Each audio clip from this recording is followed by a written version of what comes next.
Sanjevani. Hi hello ಎಲ್ಲರಿಗೂ ನಮಸ್ಕಾರ.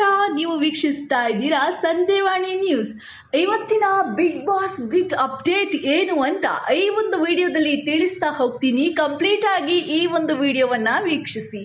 ವೀಕ್ಷಕರೇ, ನಿಮಗೆ ತಿಳಿದಿರುವ ಹಾಗೆ ತ್ರಿವಿಕ್ರಮ್ ಅಂದ್ರೆ ಬಿಗ್ ಬಾಸ್ ಮನೆಯಲ್ಲಿ ಸೈಲೆಂಟ್ ಆಗಿ ತನ್ನ ಆಟಗಳನ್ನ ಆಡ್ತಾ ಮನೆಯಲ್ಲಿ ಎಲ್ಲರ ಪ್ರೀತಿಯನ್ನ ಗಳಿಸ್ತಾ ಇದ್ದಾರೆ ಅಂತ ನಿಮಗೆ ಅನ್ಸಿದ್ರೆ ಈ ಒಂದು ವಿಡಿಯೋವನ್ನ ಕಂಪ್ಲೀಟ್ ಆಗಿ ವೀಕ್ಷಿಸಿ. ನಿಮಗೆ ಖಂಡಿತವಾಗ್ಲೂ ಒಂದು ಉತ್ತರ ಅಂತೂ ಸಿಕ್ಕೇ ಸಿಗುತ್ತೆ. ಹೌದು, ಬಿಗ್ ಬಾಸ್ ಮನೆಯಲ್ಲಿ ಒಂದಲ್ಲ ಒಂದು ವ್ಯಕ್ತಿತ್ವಗಳು ವಿಭಿನ್ನವಾಗಿದೆ. ಕೆಲವೊಂದು ವ್ಯಕ್ತಿತ್ವಗಳು ಬಹುಬೇಗ ಜನರಿಗೆ ಇಷ್ಟವಾಗುತ್ತಾ ಹೋಗುತ್ತೆ. ಇನ್ನು ಕೆಲವೊಂದು ವ್ಯಕ್ತಿತ್ವಗಳು ಅಷ್ಟು ಸುಲಭವಾಗಿ ಜನರಿಗೆ ಹತ್ತಿರವಾಗಲ್ಲ. ಆದ್ರೆ ಬಿಗ್ ಬಾಸ್ ಮನೆ ಅಂದ ತಕ್ಷಣ ಅಲ್ಲಿ ಸೈಲೆಂಟ್ ಆಗಿದ್ರೆ ಮಾತ್ರ ನಡೆಯಲ್ಲ. ಮಾತುಕತೆ ಅಥವಾ ಮಾತು ಅನ್ನೋದು ಬಹಳನೇ ಮುಖ್ಯ ಆಗ್ತಾ ಹೋಗುತ್ತೆ. ಇನ್ನು ಈ ವಿಚಾರವಾಗಿ ನಾವು ಗಮನಿಸಿದಾಗ ತ್ರಿವಿಕ್ರಮ್ ಅವರು ಬಿಗ್ ಬಾಸ್ ಮನೆಗೆ ಎಂಟ್ರಿ ಕೊಟ್ಟ ನಂತರ ಮೊದಲನೇ ದಿನದಿಂದಲೂ ಕೂಡ ಇವತ್ತಿನವರೆಗೂ ಕೂಡ ತನ್ನ ಆಟಗಳನ್ನ ಸೈಲೆಂಟ್ ಆಗಿ ಆಡಿ ಬಿಗ್ ಬಾಸ್ ಮನೆಯ ಒಳಗೆ ಇರುವಂತಹ ಜನರ ಮನಸ್ಸನ್ನ ಗೆಲ್ತಾ ಇದ್ದಾರೆ. ಯಾಕಂದ್ರೆ ಅವರು ಎಲ್ಲಿ ಬೇಕೋ ಅಲ್ಲಿ ಅಷ್ಟೇ ಮಾತನಾಡ್ತಾ ಇದ್ದಾರೆ. ಇನ್ನು ಬಿಗ್ ಬಾಸ್ ಅಲ್ಲಿ ಮನೆಯಿಂದ ಈ ಹಿಂದೆ ಔಟ್ ಆಗಿ ಆಚೆ ಬಂದಿರುವಂತಹ ವ್ಯಕ್ತಿಗಳು ಕೂಡ ತ್ರಿವಿಕ್ರಮ್ ಅವರೇ ಗೆಲ್ತಾರೆ ಅಂತ ಹೆಚ್ಚಿನ ಜನ ಹೇಳ್ತಾ ಇರುವಂತದ್ದು. ಇನ್ನು ತ್ರಿವಿಕ್ರಮ್ ಅವರು ಮನೆಯ ಒಳಗೆ ಇರುವವರ ಎಲ್ಲರ ಮನಸ್ಸನ್ನ ಸೈಲೆಂಟ್ ಆಗಿ ಗೆಲ್ತಾ ಇದ್ದಾರೆ. ಜೊತೆಗೆ ಆಟಗಳಲ್ಲಿ ಕೂಡ ತುಂಬಾನೇ ಚೆನ್ನಾಗಿ ಆಟಗಳನ್ನ ಆಡ್ತಿದ್ದಾರೆ. ತನ್ನ ಮೈಂಡ್ ಗೇಮ್ ಅನ್ನ ಬಿಗ್ ಬಾಸ್ ಮನೆಯಲ್ಲಿ ಅವರು ನಡೆಸ್ತಾ ಇದ್ದಾರೆ. ಇದರಿಂದ ಅವರ ಮೇಲೆ ಯಾರೂ ಕೂಡ ಗಂಭೀರವಾದಂತಹ ಆರೋಪಗಳನ್ನ ಮಾಡ್ತಿಲ್ಲ. ಜೊತೆಗೆ ನಾಮಿನೇಟ್ ಕೂಡ ಮಾಡ್ತಿಲ್ಲ. ಅಷ್ಟು ಸುಲಭವಾಗಿ ತ್ರಿವಿಕ್ರಮ್ ಅವರನ್ನ ನಾಮಿನೇಟ್ ಮಾಡೋಕೆ ಯಾರಿಗೂ ಕೂಡ ಒಂದು ಕಾರಣ ಎನ್ನುವುದು ಸಿಗ್ತಾ ಇಲ್ಲ. ಹೀಗಾಗಿ ತ್ರಿವಿಕ್ರಮ್ ಅವರು ಎಲ್ಲೋ ಒಂದು ಕಡೆ ಸೇಫ್ ಆಗಿ ಆಟಗಳನ್ನ ಆಡ್ತಾ ಇದ್ದಾರೆ. ಎಲ್ಲರನ್ನೂ ಕೂಡ ತನ್ನ ಕಡೆಗೆ ಸೆಳಿತಾ ಇದ್ದಾರೆ. ಇನ್ನು ತನ್ನ ನೋವುಗಳನ್ನ ಕೇವಲ ಭವ್ಯ ಗೌಡ ಅವರಲ್ಲಿ ಮಾತ್ರ ಶೇರ್ ಮಾಡಿಕೊಳ್ತಾ ಇದ್ದಾರೆ. ಆದ್ರೆ ಕೆಲವು ಬಾರಿ ಮೋಕ್ಷಿತಾ ಕಡೆ ತ್ರಿವಿಕ್ರಮ್ ಅವರು ತನ್ನ ಒಲವನ್ನ ತೋರಿಸ್ತಾ ಇದ್ದಾರೆ. ಇದರಿಂದ ಭವ್ಯ ಗೌಡ ಅವರನ್ನ ಕೇವಲ ತನ್ನ ಜೊತೆ ಮಾತ್ರ ಇಟ್ಕೊಂಡು ಮ್ಯಾನಿಪುಲೇಟ್ ಮಾಡ್ತಾ ಇದ್ದಾರೆ. ಆದ್ರೆ ಮೋಕ್ಷಿತಾ ಅವರ ಗುಣ ಎಲ್ಲೋ ಒಂದು ಕಡೆ ತ್ರಿವಿಕ್ರಮ್ ಅವರಿಗೆ ಇಷ್ಟವಾಗುವ ರೀತಿ ನಡೀತಾ ಇದೆ. ಇದರಿಂದ ಮೋಕ್ಷಿತಾ ಅವರನ್ನ ತನ್ನ ಹತ್ತಿರಕ್ಕೆ ಸೆಳೆದುಕೊಳ್ಳೋಕೆ ತ್ರಿವಿಕ್ರಮ್ ಅವರು ಕೆಲವೊಂದು ಟ್ರಿಕ್ಸ್ ಗಳನ್ನ ಕೂಡ ಮಾಡ್ತಾ ಇದ್ದಾರೆ. ಇನ್ನು ಟಾಸ್ಕ್ ವಿಚಾರವಾಗಿ ಕೂಡ ಇರ್ಬೋದು ಅಥವಾ ಜೋಡಿ ಟಾಸ್ಕ್ ವಿಚಾರವಾಗಿ ಇರ್ಬೋದು, ತನ್ನ ಆಯ್ಕೆ ಮೋಕ್ಷಿತಾ ಅಂತಾನೆ ಕೆಲವೊಂದ್ಸಲ ತ್ರಿವಿಕ್ರಮ್ ಅವರು ಹೇಳಿದ್ದೂ ಇದೆ. ಇದರಿಂದ ಎಲ್ಲೋ ಒಂದ್ ಕಡೆ ಭವ್ಯ ಅವರಿಗೆ ಬೇಜಾರ ಕೂಡ ಆಗಿರ್ಬೋದು ಅಲ್ವಾ. ಯಾಕಂತಂದ್ರೆ ಭವ್ಯ ಗೌಡ ಹಾಗೂ ತ್ರಿವಿಕ್ರಮ್ ಅವರು ಜಾಸ್ತಿಯಾಗಿ ಒಟ್ಟಿಗೆ ಇರ್ತಾರೆ. ಹಾಗೆ ತಮ್ಮ ಮನದಾಳದ ಅಭಿಪ್ರಾಯಗಳನ್ನ ಇಬ್ರು ಕೂಡ ಓಪನ್ ಆಗಿ ಹೇಳ್ಕೊಳ್ತಾ ಇದ್ದಾರೆ.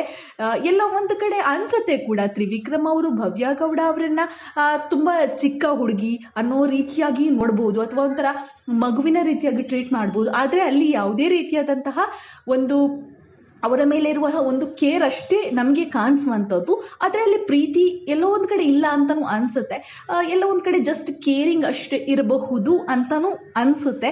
ಆದರೆ ತ್ರಿವಿಕ್ರಮ್ ಅವರಿಗೆ ಮೋಕ್ಷಿತಾ ಅವರ ಮೇಲೆ ಎಲ್ಲೋ ಒಂದು ಕಡೆ ಪ್ರೀತಿ ಇದೆ ಅಂತಾನೂ ಅನಿಸುತ್ತೆ ಮೇಲ್ನೋಟಕ್ಕೆ ನಾವು ಗಮನಿಸಿದಾಗ. ಯಾಕಂತಂದರೆ ಮೋಕ್ಷಿತಾ ಅವರು ಏನೇ ಹೇಳಿದರೂ ಕೂಡ ತ್ರಿವಿಕ್ರಮ್ ಅವರು ತನ್ನ ಕಡೆ ತಗೊಳ್ತಾರೆ ಅಥವಾ ಅದನ್ನು ಕೂಲಾಗೆ ತಗೊಳ್ತಾರೆ. ಯಾವುದೇ ರೀತಿಯಾದಂತಹ ಆರ್ಗ್ಯೂ ಮಾಡಲ್ಲ. ಸರಿ ಆಯ್ತು, ಏನಿದೆಯೋ ಹೇಳಿ ಅಂತ ಅವರಿಗೆ ಬಿಟ್ಬಿಡ್ತಾರೆ. ಸೊ ಇದರಿಂದ ಎಲ್ಲೋ ಒಂದು ಕಡೆ 3 ಜನ ಕೂಡ ಪ್ರೀತಿಯಲ್ಲಿ ಬಿದ್ದಿದ್ದಾರೆ. ಅಥವಾ ತ್ರಿವಿಕ್ರಮ್ ಭವ್ಯ ಗೌಡ ಹಾಗೆ ತ್ರಿವಿಕ್ರಮ್ ಮೋಕ್ಷಿತಾ ಅವರ ಮಧ್ಯೆ ಏನೋ ಒಂದು ನಡೀತಾ ಇದೆ ಅನ್ನುವಂಥದ್ದು ಒಂದು ಮೇಲ್ನೋಟಕ್ಕೆ ಕಾಣಿಸ್ತಾ ಇರುವಂಥದ್ದು. ಸೊ ಹೀಗಾಗಿ ಸೋಷಿಯಲ್ ಮೀಡಿಯಾದಲ್ಲಿ ಕೂಡ ಅಷ್ಟೇ ಮೋಕ್ಷಿತಾ ಹಾಗೂ ತ್ರಿವಿಕ್ರಮ್ ಅವರ ಬಗ್ಗೆನೇ ಜಾಸ್ತಿಯಾಗಿ ಟ್ರೋಲ್ಗಳು ಕೂಡ ಆಗ್ತಾ ಇರುವಂಥದ್ದು. ಇನ್ನು ಸಾಮಾಜಿಕ ಜಾಲತಾಣಗಳಲ್ಲಿ ಕಂಡು ಬಂದಿರುವ ಹಾಗೆ ತ್ರಿವಿಕ್ರಮ್ ಅವರು ಈಗಾಗಲೇ ತಾನೊಬ್ಬನೇ ಬಿಗ್ ಬಾಸ್ ಮನೆಯಲ್ಲಿ ಗೆಲ್ಲುವ ಕುದುರೆ ಅಂತ ತನ್ನನ್ನು ತಾನೇ ತ್ರಿವಿಕ್ರಮ್ ಅವರು ಎಲ್ಲೋ ಒಂದು ಕಡೆ ತನ್ನ ತಲೆಯಲ್ಲಿ ಇಟ್ಟುಕೊಂಡಿದ್ದಾರೆ ಅಂತ ಮೇಲ್ನೋಟಕ್ಕೆ ಅನಿಸ್ತಾ ಕಾಣಿಸ್ತಾ ಇದೆ. ಅಂದರೆ ಸೋಷಿಯಲ್ ಮೀಡಿಯಾ ನೋಡಿದಾಗ ಆ ಥರ ಅನಿಸುತ್ತೆ. ಜೊತೆಗೆ ತ್ರಿವಿಕ್ರಮ್ ಅವರು ಅಲ್ಲಿ ಆಡ್ತಾ ಇರುವಂತಹ ರೀತಿಯನ್ನು ನೋಡಿದಾಗ ಈ ರೀತಿ ಅನಿಸುತ್ತೆ. ಎಲ್ಲೋ ಒಂದು ಕಡೆ ಅವರಿಗೆ ಆಲ್ರೆಡಿ ತಲೆಯಲ್ಲಿ ಬಂದ್ಬಿಟ್ಟಿದೆ, ನಾನೇ ವಿನ್ನರ್, ನನ್ನ ಎದುರಾಳಿ ಯಾರೂ ಇಲ್ಲ ಅನ್ನುವಂಥದ್ದು ಒಂದಿಷ್ಟು ತ್ರಿವಿಕ್ರಮ್ ಅವರ ತಲೆ ಮೇಲೆ ಇದೆ ಅನ್ನುವಂಥದ್ದು ಒಂದು ಮೇಲ್ನೋಟಕ್ಕೆ ನಮಗೆಲ್ಲರಿಗೂ ಗೊತ್ತಾಗ್ತಾ ಇದೆ. ಹಾಗೆ ಸೋಷಿಯಲ್ ಮೀಡಿಯಾದಲ್ಲಿ ಒಂದಿಷ್ಟು ಟಾಪಿಕ್ಗಳು ಕೂಡ ಅದು ಕೇಳಿ ಬರ್ತಾ ಇದೆ, ಒಂದಿಷ್ಟು ಟಾಕ್ಗಳು ಕೂಡ ಕೇಳಿ ಬರ್ತಾ ಇರುವಂಥದ್ದು ತ್ರಿವಿಕ್ರಮ್ ಅವರ ಬಗ್ಗೆ. ಅದೇ ತನ್ನನ್ನು ತಾನೇ ಗೆಲ್ಲುವ ಕುದುರೆ ಅಂತ ಅಂದ್ಕೊಂಡ್ಬಿಟ್ಟಿದ್ದಾರೆ ಅನ್ನುವಂಥದ್ದು. ಗೊತ್ತಿಲ್ಲ, ನಿಮ್ಮ ಅಭಿಪ್ರಾಯ. ಯಾಕಂತಂದರೆ ಒಬ್ಬರೊಬ್ಬರ ಅಭಿಪ್ರಾಯ ಒಂದೊಂದು ರೀತಿಯಾಗಿರುತ್ತೆ. ಸೊ ಹೇಳೋಕ್ಕಾಗಲ್ಲ. ಕೆಲವೊಂದು ಬಾರಿ ತ್ರಿವಿಕ್ರಮ್ ಗೆಲ್ಲದೂ ಇರಬಹುದು ಅಥವಾ ಗೆಲ್ಲಬಹುದು, ಹೇಳೋದಕ್ಕೆ ಸಾಧ್ಯನೇ ಇಲ್ಲ. ಹನುಮಂತು ಕೂಡ ಗೆಲ್ಲುವಂತಹ ವ್ಯಕ್ತಿ. ಸೊ ಹೇಳಕ್ಕಾಗಲ್ಲ, ಅಂತಹ ಮುಗ್ಧ ವ್ಯಕ್ತಿ ಕೂಡ ಗೆಲ್ಲುವಂತಹ ಸಾಧ್ಯತೆ ಇದೆ ಅನ್ನುವಂಥದ್ದು ನಾವು ಗಮನಿಸಬಹುದು ಅನ್ನುವಂಥದ್ದು. ಇದರ ಬಗ್ಗೆ ನಿಮ್ಮ ಅನಿಸಿಕೆ ಅಭಿಪ್ರಾಯಗಳನ್ನು ಮುಕ್ತವಾಗಿ ತಿಳಿಸ್ಬೋದು. ತ್ರಿವಿಕ್ರಮ್ ಅವರು ನಿಜವಾಗ್ಲೂ ಕೂಡ ಒಂದು ಕರೆಕ್ಟಾಗಿ ಆಟವನ್ನು ಆಡ್ತಾ ಇದ್ದಾರಾ ಅಥವಾ ಅವರು ರಿಯಲ್ ಲೈಫಲ್ಲಿ ಹಾಗೆ ಇಲ್ವಾ, ಅಥವಾ ಬಿಗ್ ಬಾಸ್ ಮನೆಯ ಒಳಗಡೆ ಹೋದ ನಂತರ ಈ ರೀತಿಯಾಗಿ ತನ್ನನ್ನು ತಾನು ಬದಲಾವಣೆ ಮಾಡಿಕೊಂಡಿದ್ದಾರಾ ಅನ್ನೋದು ಖಂಡಿತವಾಗ್ಲೂ ಗೊತ್ತಾಗ್ತಾ ಇಲ್ಲ. ತಾನು ಒಬ್ಬನೇ ಬಿಗ್ ಬಾಸ್ ಮನೆಯಲ್ಲಿ ಗೆಲ್ಲುವಂತಹ ವ್ಯಕ್ತಿ ಅಂತ ತನ್ನ ತಲೆಯಲ್ಲಿ ಒಂದಿಷ್ಟು ವಿಚಾರಗಳನ್ನು ತುಂಬಿಕೊಂಡಿದ್ದಾರೆ ಅನ್ನುವಂಥದ್ದು ಒಂದಿಷ್ಟು ಮೇಲ್ನೋಟಕ್ಕೆ ಕಂಡು ಬರ್ತಾ ಇರುವಂತಹ ವಿಚಾರ. ಇದರ ಬಗ್ಗೆ ನಿಮ್ಮ ಅನಿಸಿಕೆಗಳನ್ನು ಕಮೆಂಟ್ ಮೂಲಕ ತಿಳಿಸ್ಬೋದು. ಹಾಗೆಯೇ ಬಿಗ್ ಬಾಸ್ನ ಈ ವಿಡಿಯೋ ಇಷ್ಟವಾಗಿದ್ದಲ್ಲಿ ನಿಮ್ಮ ಸ್ನೇಹಿತರಿಗೂ ಈ ಒಂದು ವಿಡಿಯೋವನ್ನು ಶೇರ್ ಮಾಡಿ. ಜೊತೆಗೆ ನಿಮ್ಮ ಅನಿಸಿಕೆಗಳು ಕೂಡ ತುಂಬಾ ಮುಖ್ಯ ಆಗುತ್ತೆ. ತಮ್ಮೆಲ್ಲರ ಅಭಿಪ್ರಾಯಗಳನ್ನು ಇಲ್ಲಿ ಹೇಳಬಹುದು, ತಿಳಿಸಬಹುದು ಅನ್ನುವಂಥದ್ದು. ಸೊ ನೀವಿನ್ನೂ ನಮ್ಮ ಚಾನಲ್ಗೆ ಸಬ್ಸ್ಕ್ರೈಬ್ ಆಗಿಲ್ಲ ಅಂದರೆ ಈ ಕೂಡಲೇ ಸಬ್ಸ್ಕ್ರೈಬ್ ಆಗಿ. ಈ ವಿಡಿಯೋ ಇಷ್ಟ ಆಗಿದ್ದಲ್ಲಿ ನಿಮ್ಮ ಸ್ನೇಹಿತರಿಗೂ ಈ ಒಂದು ವಿಡಿಯೋವನ್ನು ಶೇರ್ ಮಾಡಿ. ಧನ್ಯವಾದಗಳು.